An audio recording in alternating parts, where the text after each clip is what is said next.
ETF index mutual funds నేర్చుకుని stock మార్కెట్లో రాణించాలనుకుంటున్నారా? వెంటనే ఈ నెంబర్కి కాల్ చేయండి. నమస్తే రమ్మగారు. నమస్తే జయ. రమ్మగారు, ఏదైనా తమాషా కథ ఒకటి చెప్పుకుందామండి. పూర్వం ఒక సముద్ర తీరంలో ఒక చిన్న ఊరుండేది. ఆ ఊళ్ళో ఒక రైతు ఉండేవాడు. ఆయన భలే తెలివైన వాడు, మహా తెలివి. ఆయనకు ఒక కొడుకు ఉండేవాడు. వాడు కొంచెం సామాన్యమైన వాడు, అంత తెలివి గలవాడు కాదు. మనం చూస్తుంటాం తెలివి గల నాన్నలకి సామాన్య కొడుకులు ఉంటారు. అవును కదా. అయితే కోడలు మాత్రం భలే తెలివైంది. ఓకే. హాయిగా కులాసాగా ఉండేవాళ్ళు, ఏదో పని చేసుకునేవాళ్ళు. రైతు ఏమో పొలం వెళ్ళేట, కొడుకు ఇంటి దగ్గర ఏదో పని ఉందని ఉండిపోయి ఒక కొడవలికి పిడి చెక్కుకుంటున్నట్ట. కొడవలికి ఇట్లా కర్ర దోపుతారు కదా, అది చెక్కుతున్నాడు. కూర్చొని చెక్కుతుంటే ఒక ముగ్గురు నల్లటి మనుషులు వచ్చారట. బాగా నల్లగా ఉన్నారు. నల్లగా ఉండటం సామాన్యమే, ఇది బాగా కారు నలుపు అనమాట. వచ్చి మా రాజుగారు నేను తీసుకురమన్నారు. సముద్రపు రాజు, మా రాజు అంటే సముద్రపు రాజు. ఆయనకి ఒక పని ఉంది, నేను తీసుకురమ్మన్నారు, మాతో రమ్మన్నారు. రమ్మనేసరికల్లా సముద్రపు రాజుకి మేమేం పని చేస్తాం, ఏం పని చేయాలి అన్నాడు. ఒక తెలివైన పని చేయాలి, మా ఊళ్ళో ఎవ్వరికీ ఆ తెలివి లేదు, నీది ఏమైనా తెలివి ఉంటుందేమోనని నేను తీసుకెళ్ళడానికి వచ్చామన్నారు. అనేసరికి వీడన్నాడు, రైతు కొడుకు, తెలివి సంగతి వస్తే మా నాన్న చాలా తెలివైన వాడు, నాకంత తెలివి లేదు అని చెప్పాడు. చెప్పేసరికల్లా వాళ్ళు అన్నారు, సరే అయితే మీ నాన్నని తీసుకురా, మనం సముద్రంలోంచి వెళ్ళాలి, రేపొద్దున రేవు దగ్గరకు వచ్చేయండి, ఒడ్డుకు వచ్చేస్తే సరే సముద్రపొడ్డుకి మిమ్మల్ని తీసుకెళ్తామన్నారు. అనేసరికి సరే చీకటి పడ్డాక వాళ్ళ నాన్న వచ్చాడు. నాన్న వస్తే ఈ రైతు కొడుకు చెప్పాడు, నాన్న ఆ సముద్రపు రాజుగారి భటులట ముగ్గురు వచ్చారు, నల్లటి వాళ్ళు. వాళ్ళ రాజుగారి దగ్గరట ఏదో తెలివైన పని ఒకటి చేయాలట. మరి నీకంత తెలివి, నీకైతే తెలివి ఉంది, నాకంత లేదన్నాను, నిన్ను తీసుకురమ్మన్నారు. రేపొద్దున వాళ్ళు రారు మన దగ్గరికి, మనమే వాళ్ళ దగ్గరికి వెళ్ళాలి, వెళ్దాం పద అన్నాడు. అనేసరికి వాళ్ళ నాన్న అన్నాడు, ఒరే ఏమిటో ఎవరో రా వాళ్ళు, సరిగ్గా కనుక్కున్నావా? ఏమిటంటే కనుక్కున్నా నాన్న, సముద్రపు రాజుట రమ్మన్నారంటే వాళ్ళ నాన్న అన్నాడు, బాబోయ్ వాని ఇంటి దాకా వస్తే ఎవరితోన్నా వెళ్ళొచ్చు, మళ్ళీ ఒడ్డు దాకా ఎవడు నడుస్తాడు, నా వల్ల కాదు నడవటము అని తిరగబడ్డాడు నాన్న. తిరగబడి కుర్రాడికి అదేమిటో తెలివిగల వాళ్ళ పనిని తనని పిలిచారు. తనంటే నాన్న పేరు చెప్పాడు అనుకో, కానీ తన్నే కదా ముందు అడిగారు, నాన్నని తీసుకెళ్ళాలని ఉంది. అదేదో తెలివైన పని, ఏదో ముట్ట చెప్తారు మంచి బహుమానం. వాళ్ళ ఆవిడతో చెప్పాడు, ఏమేమే నాన్న రానంటున్నాడు అంటే, ఎందుకు రాడు, ఏదో కథ చెప్పి తీసుకెళ్ళి, మీ నాన్నకి ఏదైనా మాట్లాడుతుంటే ఆయన మాటల్లో పడతాడు, నీకు అలసట తెలియకుండా నేను తీసుకెళ్తాను నాన్న అని చెప్పి మీ నాన్నని బయలుదేరి దిగి కథ చెప్తానంటే వస్తాడంటే, సరే పొద్దున్నే ఏమన్నాడు, నాన్న నీకు నడిచిన అలసట తెలియకుండా కథలు కబుర్లు నేను చెప్తాను, రా అని నాన్నని బయలుదేరితేశాడు. సరే నాన్న కొడుకు ఇద్దరు బయలుదేరారు. కోడలు చూస్తూనే ఉంది, తండ్రి కొడుకు కబుర్లు చెప్పుకుంటూ, తండ్రి కొడుకు ఆ కథ ఈ కథ, అడవిలో జరిగింది పిట్ట కథ పిచ్చి కథ చెప్పి రేవు దాకా తీసుకుపోయాడు నాన్న. ఆ రేవులో పరమ నాసిరకం పిచ్చి పడబోటి ఈ ముగ్గురు నల్ల దిబ్బల్లాంటి మనుషులు నుంచునున్నారు. తలబడి బరి, ఇదేం పడవరా, ఇవేం మనుషులరా, రాక్షసులు ఏమిటోరా వీళ్ళు, నిజానికి అది రాక్షస రాజ్యమే. వాళ్ళు చెప్పాలా వీడికి, సముద్ర రాజు అని చెప్పారు వాళ్ళు. మరి వీళ్ళతోటి ఇప్పుడు వెళ్ళకపోతే, కనపడ్డాక మానేస్తే పారిపోతే, వాళ్ళు వెంబడిపడి పట్టుకుంటే, అవును కొడితే చంపితే ఏం చేయాలి, సరే ఇంకేం చేస్తాం, ఇదేం పడవ పిచ్చి పడవ అన్నాడు వాళ్ళని. అనేసరికల్లా వాళ్ళు అన్నారు, అబ్బే కాదండి ఇది అత్యద్భుతమైన పడవ, మా దగ్గర ఉన్న పడవల్లో అన్నిటికంటే స్పీడ్గా వెళ్ళేది ఇదే అని చెప్పారు. ఈ బోడి మొహల్లా ఉన్నది స్పీడ్గా వెళ్తే వాళ్ళ దగ్గర ఎంత చెత్త కాని పడవలు ఉన్నాయో. సరేనని పడవ ఎక్కి కూర్చున్నారు. ఎక్కి కూర్చుంటే బోళ్ళంతసేపు ప్రయాణం చేశాక ఓ దీవి వచ్చింది. సముద్ర రాజ్యం అన్నారు, ఇంతకీ అది రాక్షస రాజ్యం. తీరా వీళ్ళు వెళ్ళేసరికల్లా అదంతా అడవి, అంతా బోడిగా మొక్క మోడు లేకుండా ఏడ్చి మొత్తుకున్నట్టుంది, వికామయంగా ఉంది. అది ఏమి బాగుండలా. మామూలుగా దీవులోవి ఎట ఉంటే పచ్చగా నవనవలాడుతూ కళకళలాడుతూ దాని నిండా మనుషులు అలా ఎలాగో ఉండాలి, అట్లా లేదు. బోడిగా పుల్లా పొడక ఏమీ లేకుండా, చెట్లు లేవు. రాక్షసులు ఉన్నారు కానీ వాళ్ళందరినీ వీళ్ళ కంటపడితే వాళ్ళు అనుకున్న పని అవ్వదు కాబట్టి ఎవరిని చూపించాల వీళ్ళకి. కోట లోపలికి తీసుకుపోయారు. కోటల్లే ఉంది, కోటలోకి తీసుకెళ్ళాక రాజుగారు చూస్తే ఆయన ఇంకా భయంకరంగా, ఇంకా నల్లగా, అక్కడ ఘోరాతి ఘోరంగా, మధ్యలో మాట్లాడుతున్నప్పుడు పక్క కూరలు కూడా కనపడుతున్నాయి వాడికి.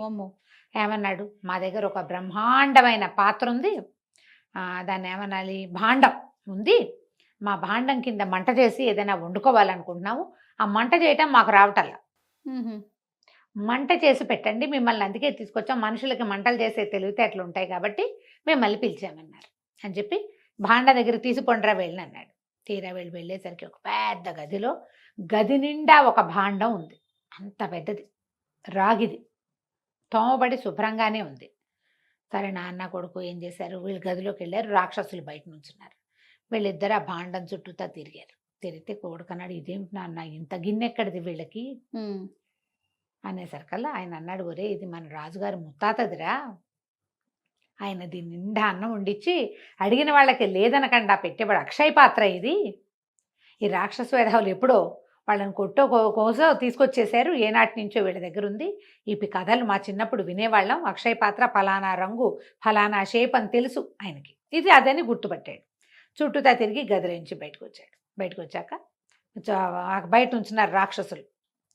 వాళ్ళు అన్నారు, వెలిగించావా మంట పెట్టావా అన్నారు. ఈ మంట ఏం పెడతాం, దేనితో పెడతాం, ఉఫ్ ఉఫ్ అని ఊతే మంట రాదు, రావి పుల్లలు, మర్రి పుల్లలు, తుమ్మ పుల్లలు అని చెప్పి 9 మొక్కల పేర్లు చెప్పాడు. జువ్వి, రావి, మర్రి, మేడి, పొన్న, తాటి, ఈ 9 రకాల పుల్లలు పట్టుకురండి, మంట క్షణాల్లో చేస్తాను అనేసరికి రాజుగారు అన్నాడు, ఏడిసినట్టుంది, మా దీవంతా బికామయంగా ఉంటుంది, ఇక్కడ మొక్క మూడు లేవు, పుల్లలు ఎక్కడి నుంచి దొరుకుతాయి మాకు అన్నాడు. పుల్లలు లేకపోతే మంట ఎక్కడి నుంచి వస్తుంది అన్నాడు రైతు.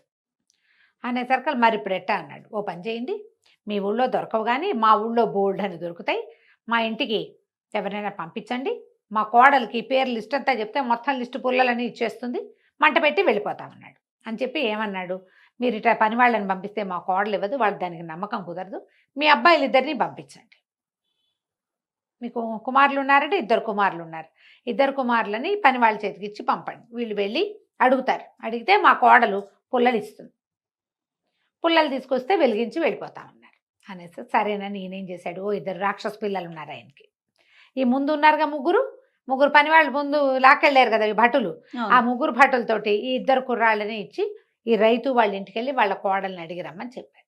చెప్పేసరికి ఆ ఇంటికి తీసుకుపోయారు. ఓ రోజంతా ఒక అరపూట ప్రయాణం చేసి వాళ్ళ ఇంటికి వెళ్ళారు. కోడల దగ్గరికి వెళ్ళేసరికి కోడలు ఆశ్చర్యపోయింది. భర్త ముందు చెప్పాడు 3 నల్లటి వాళ్ళు వచ్చారని, వీళ్ళు కూడా నల్లటి వాళ్ళే, వీళ్ళు కొంచెం రాజుగారి పిల్లలల్లే ఉన్నారు. బాగా ఆలోచించింది, వీళ్ళు ఎందుకు వస్తున్నారు మన ఇంటికి అని. వాళ్ళు వచ్చాక అన్నారు, ఏమమ్మా మా ఇంట్లో మంట పెట్టడానికి మీ మామగారికి మా దగ్గర పుల్లలు లేవు, అందుకని మీ ఇంట్లో ఉన్నాయట, ఆ పుల్లలు ఇవ్వమన్నాడు, మర్రి, రావి, జువ్వి, మేడి అని 9 లిస్టు చదివారు.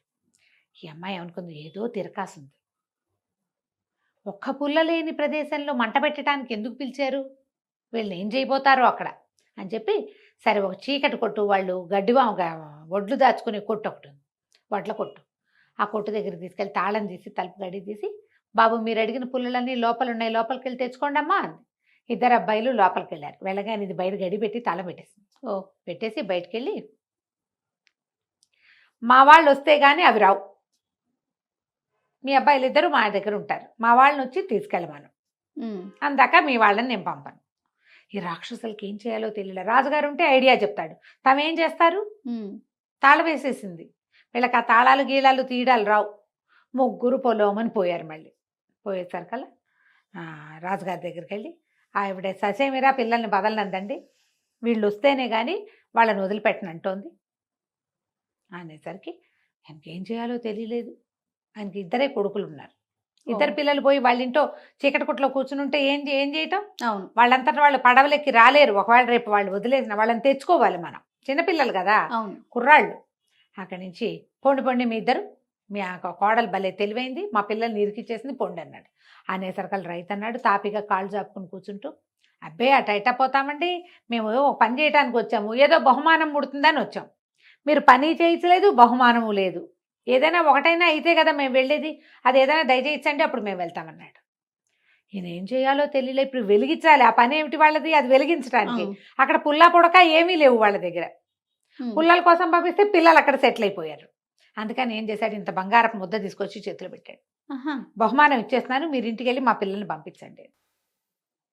సరే మొత్తం మళ్ళీ 3 భటులు, రైతు, కొడుకు బంగారపు ముద్ద మోసుకుంటూ పడవెక్కి వెళ్ళిపోయారు, నాశరకం పడవ. ఇంటికి వెళ్ళాక ఆ గది తాళం తీస్తే కుర్రాళ్ళు 2 బయటకు వచ్చారు. లోపల అసలు ఊపిరాడలేదు మాకు అనుకుంటూ వాళ్ళిద్దరిని పడవెక్కించి పంపించేశారు. ఇక మీ వాళ్ళు ఇంకా ఆ ఊళ్ళోకి రాలేరనమాట, ఇంకా రారు. వీళ్ళు 3 హాయిగా బంగారం ముద్ద పెట్టుకుని మరి కాస్త పొలం కొనుక్కుని సంతోషంగా హాయిగా ఉన్నారు. కథ కంచికి మన చిన్న కథ చాలా బాగుంది. నమస్తే. నమస్తే జయ.